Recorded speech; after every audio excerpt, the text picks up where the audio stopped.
Can you all just go with me and walk around and clap and cheer wherever I go? At 82, Denzel Washington finally broke his silence. In a dimly lit room, his voice was low. Deliberate, every word carried the weight of years unspoken. He wasn't talking about awards, legacy, or fame. He was talking about names, 6 of them. 6 people he said he could never forgive. They weren't enemies. They were colleagues. Stars who once stood beside him in the golden years of Hollywood. The very people the world believed he respected the most were, in truth, the ones who left the deepest scars. "I don't hate them," he said quietly. "I just can't forget." When those names surfaced, the shock was seismic. Behind each one hid a story of pride, betrayal, silence, and the unspoken cost of standing firm in a world that rewards compromise. This isn't a story about hate.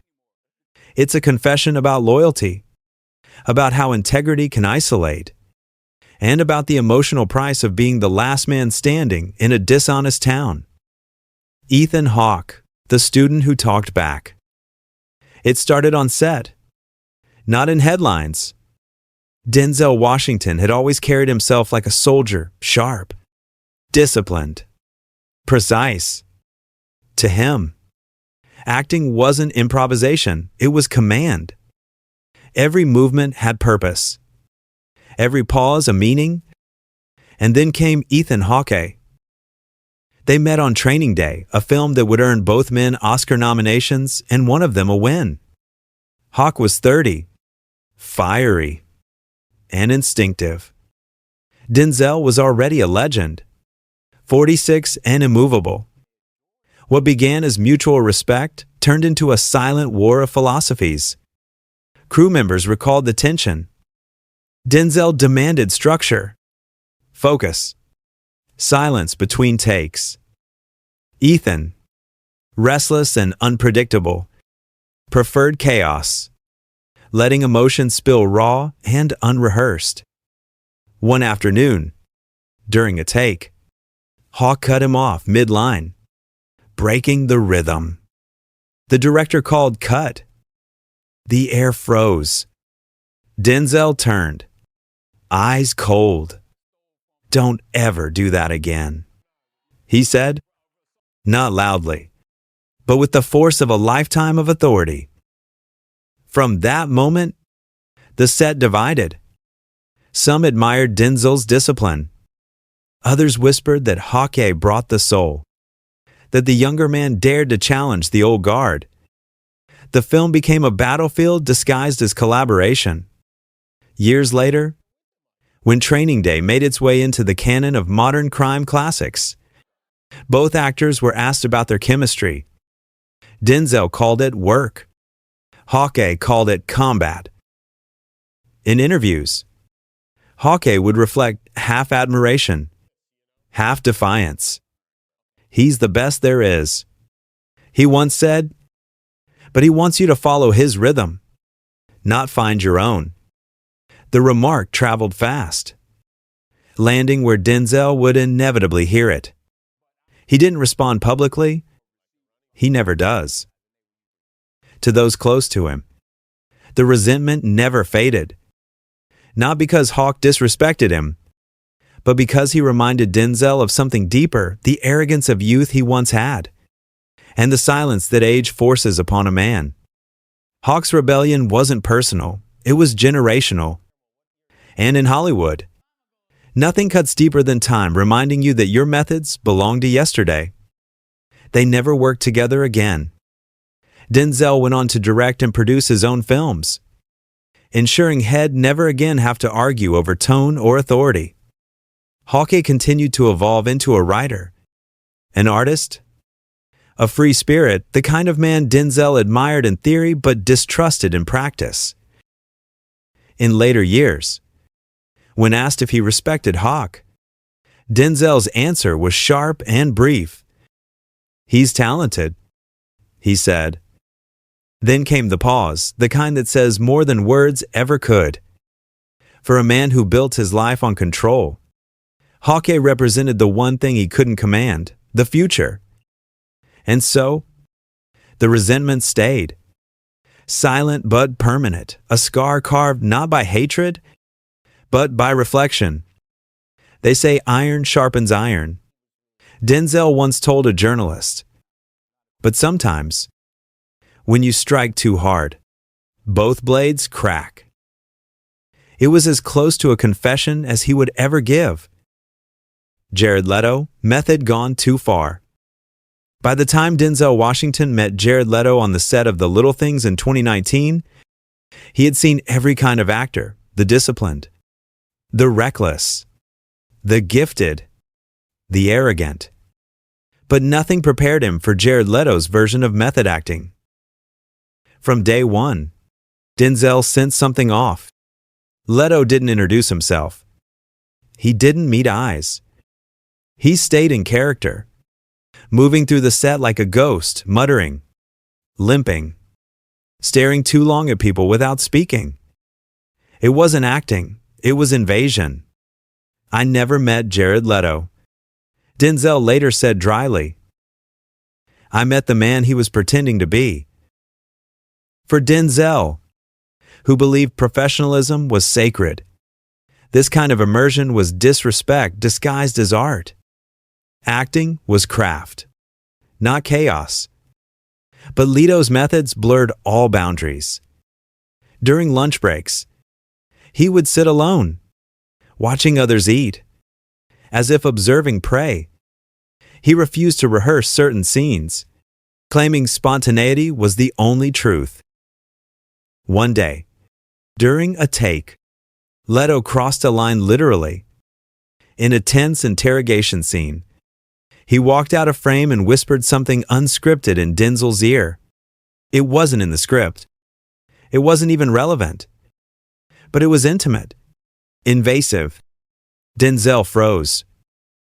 The director yelled, "Cut!" Leto just smiled, eyes glassy, as if pleased by the discomfort had caused.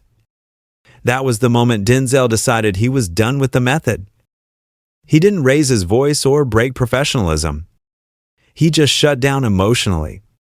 From that day forward, every word he spoke to Leto came through the character, never the man.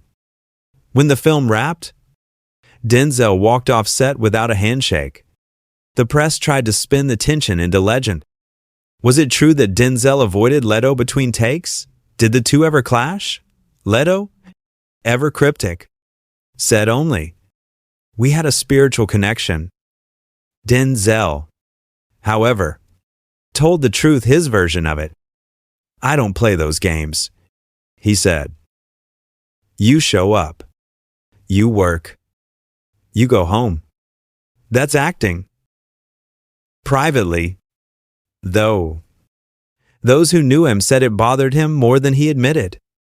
To Denzel, the idea of hiding behind madness for the sake of art was a betrayal of craft itself. He had come from theater, from discipline, from reverence for structure. Leto came from the church of chaos, worshiping unpredictability.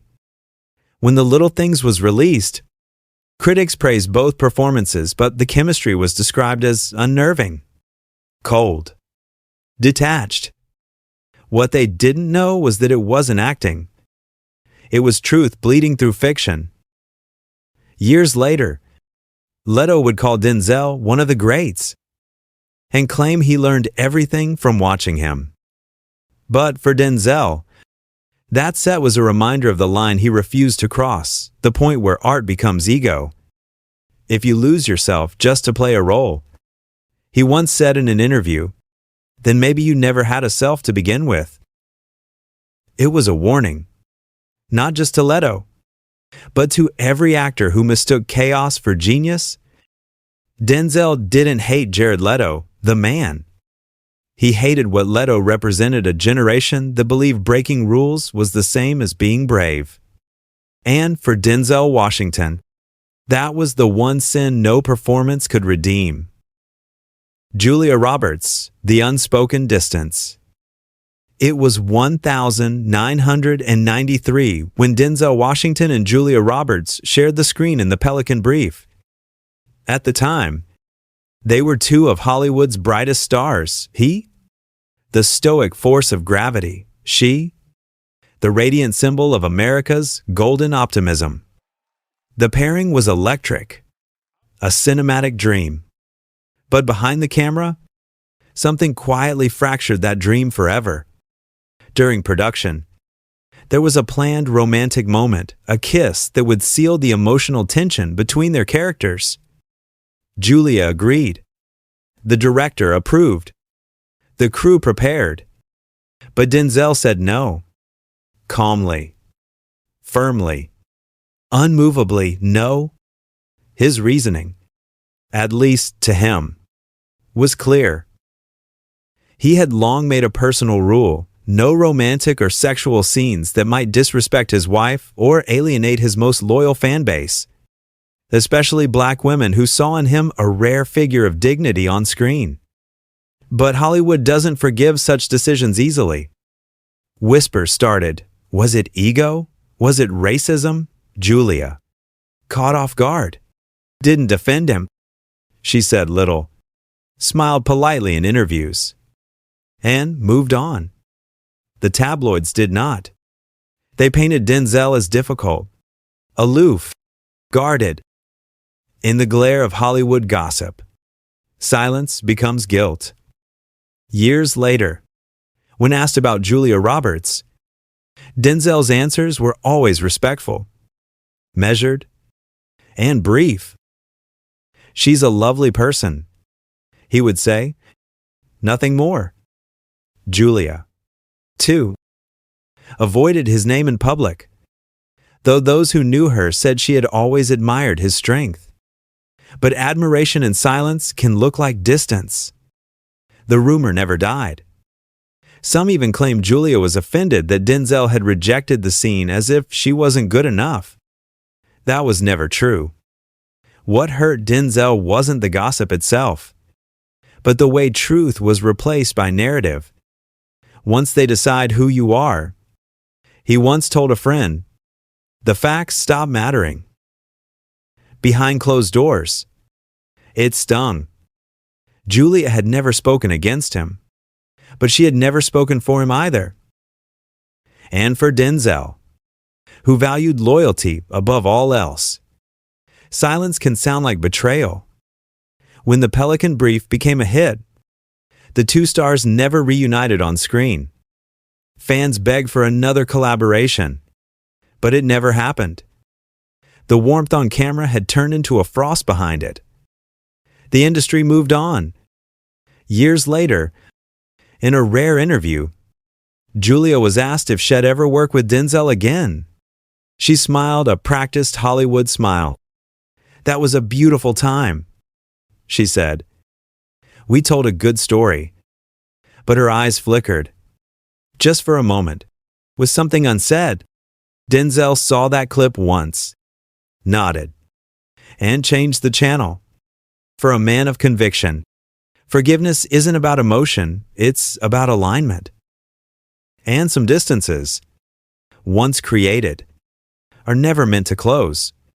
In private, when friends mentioned her name, he would wave it off with a simple phrase, "That's Hollywood." But those who knew him best could hear the quiet disappointment beneath it. For Denzel Washington, the unspoken wound wasn't about a kiss denied, it was about a truth misunderstood.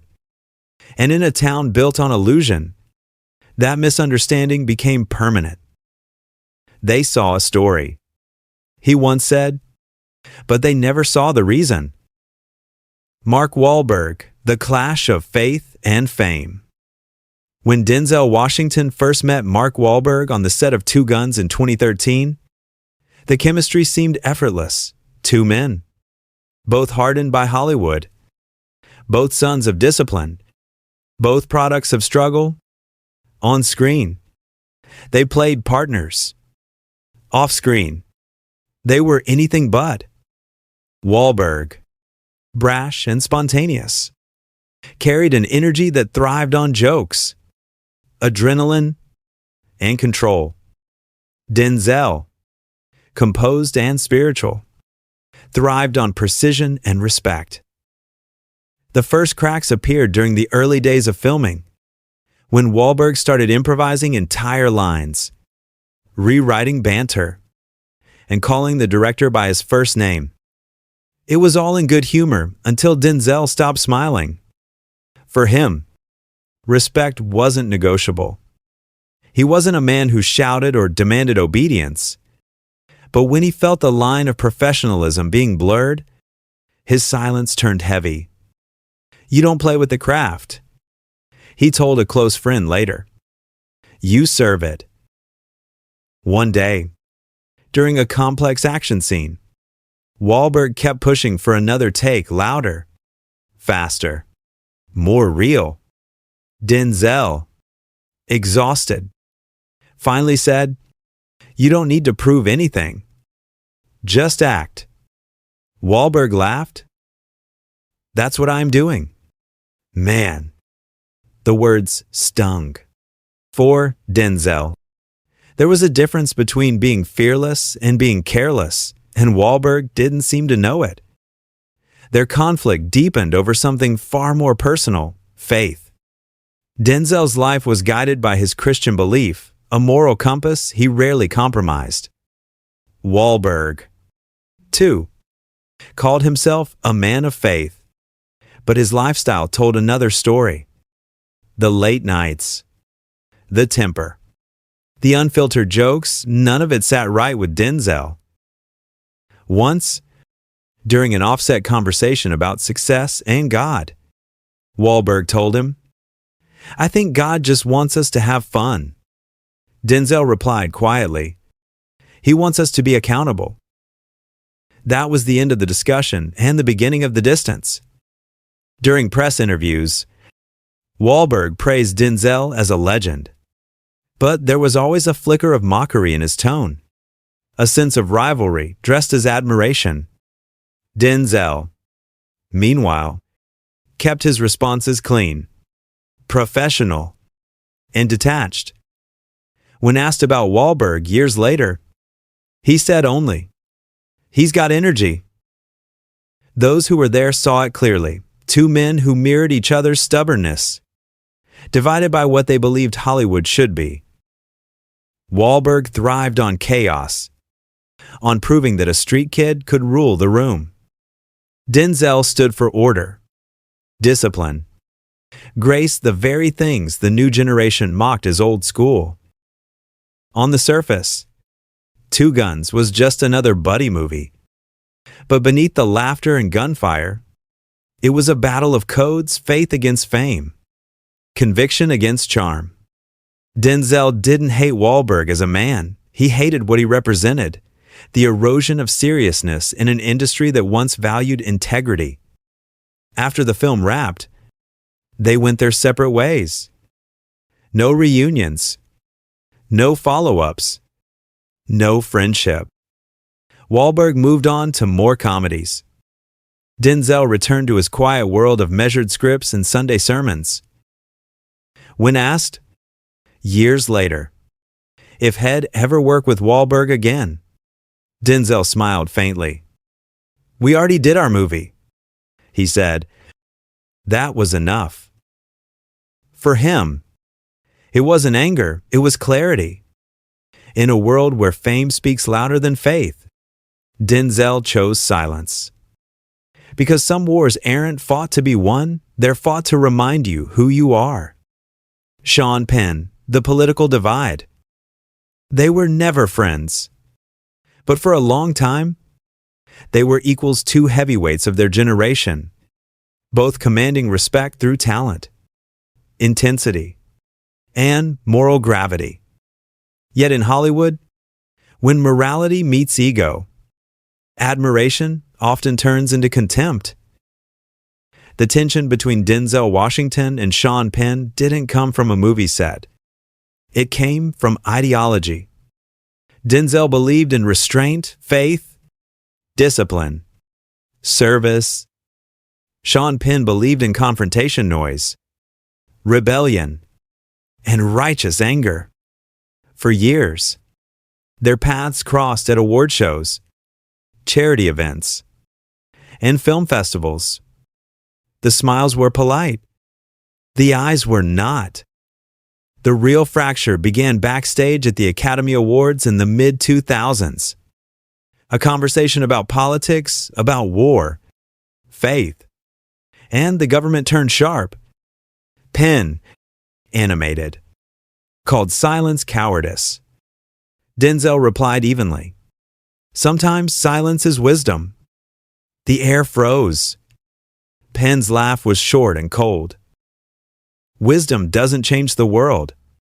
He shot back. Action does. From that moment, they represented two sides of Hollywood's soul. Penn became the voice of outrage, always ready to denounce and divide. Denzel remained the image of dignity, private, spiritual, unwilling to let headlines define him. For Denzel, speaking out wasn't the problem, it was how people spoke. Anger, he believed, rarely changed hearts. Over the years, Penn mocked what he called Hollywood preachers, actors who hid behind faith instead of taking stands. It was never said directly, but everyone knew who he meant. Denzel didn't respond. He never does. But those close to him say he took note. Quietly. You can fight the system, he once told a journalist, without losing yourself in the noise. Their indirect war continued through interviews. Penn gave fiery speeches. Denzel gave sermons in calm tones. The contrast became symbolic, one man raging against corruption, the other preaching self-control. Yet beneath it all was something more personal, mutual disappointment. Denzel saw in Penn the tragedy of brilliance without grace. Penn saw in Denzel the hypocrisy of silence. At an industry dinner in 2016, they were seated at the same table. Witnesses said they barely exchanged words. When someone mentioned politics, Denzel smiled and sipped his water. Penn looked away. It wasn't hatred, it was fatigue.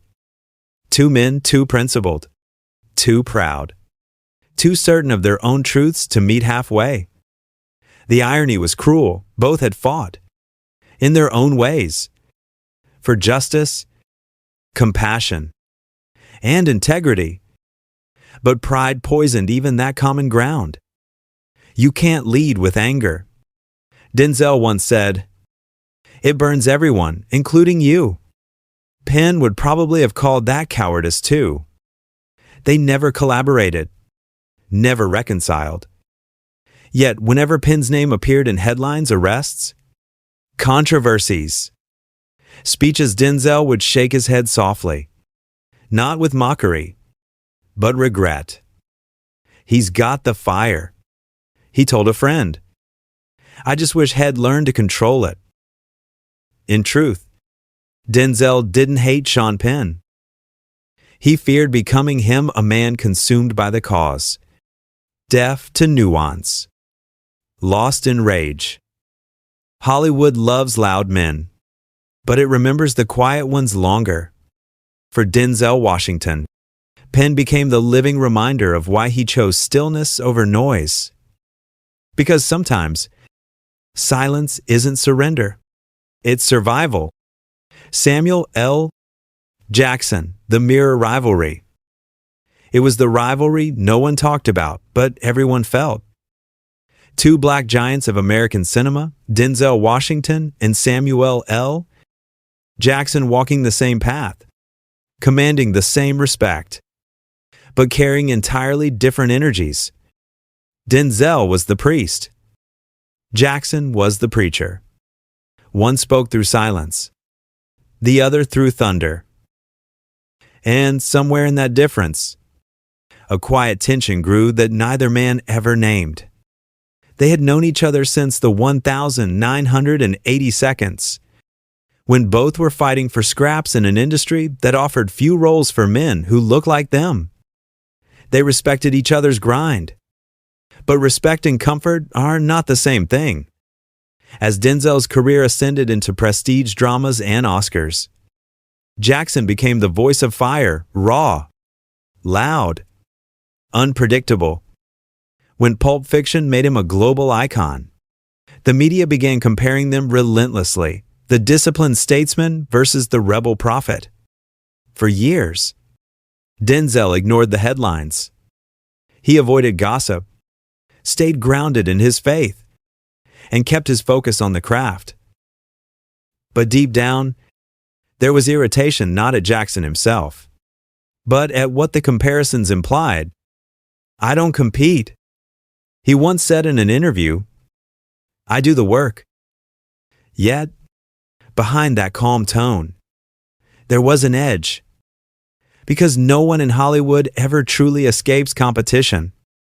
The moment that drew the line came during an award season panel. Jackson, known for his blunt honesty, was asked which black actor he thought really opened the door for others. He smirked and said, "I opened my own damn door." The room laughed. Denzel smiled politely. But the jab landed. Later, in private, he told a friend, "You don't have to tear the door down to walk through it." It wasn't jealousy, it was philosophy. Denzel believed in grace, legacy, structure. Jackson believed in disruption. Both men were right in their own ways. But Hollywood isn't built for nuance. The industry loved to pit them against each other, as if only one could be the greatest. When Fences and The Hateful Eight came out in the same decade, their contrasting worlds collided again. Jackson's performance was explosive, a storm of profanity and pain. Denzel's was restrained, heavy with unspoken history. Critics framed it as a dual fire versus control. The truth was simpler. Both men were holding mirrors to each other's extremes. In later interviews, Jackson's comments often carried playful jabs, never cruel, but sharp. "Denzel's Denzel," he said once. "He's got his lane. I've got mine." Denzel never responded publicly, but when asked about Jackson, he paused. "He's done incredible things," he said softly. "I respect that." Then, after a moment, "But I walk differently." Behind that statement lay the real confession. Samuel L. Jackson reminded Denzel of what he refused to become: too loud, too visible, too vulnerable to the machine. Yet, in that mirror, Denzel also saw what he once was: hungry, relentless, unafraid to shout. They never clashed openly, but their silence toward each other said everything. Two men shaped by the same storm, walking different directions under the same sky.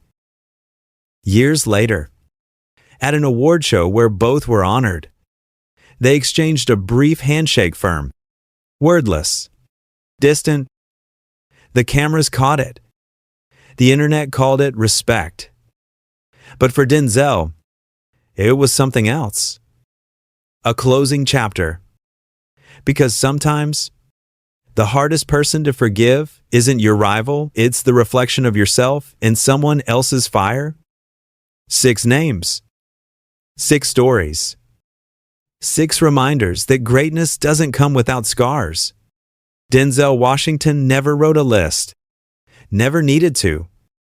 It lived inside him quiet, heavy, unspoken. Through every feud, every silence, every betrayal, he carried the same belief that discipline and faith were the last walls left standing in a collapsing world. Others sought noise, rebellion, chaos.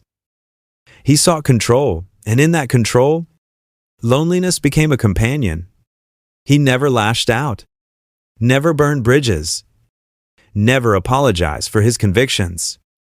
To him, integrity wasn't about, and maybe Denzel Washington, after a lifetime of holding his truth behind that measured stare, has finally said what he always meant to say, that staying true costs everything, and some debts can never be repaid.